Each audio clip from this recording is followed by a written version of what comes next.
आता बघत पुणे जिल्ह्यातल्या टॉप 9 बातम्या।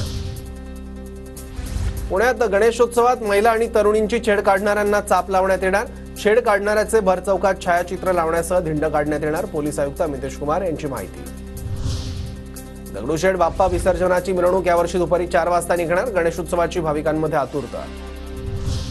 पिंपरी चिंचवड शहरात डेंग्यूच्या रुग्णसंख्येत वाढ। 104 जणांना डेंग्यूची तर 15 जणांना चिकनगुनियाची लागण।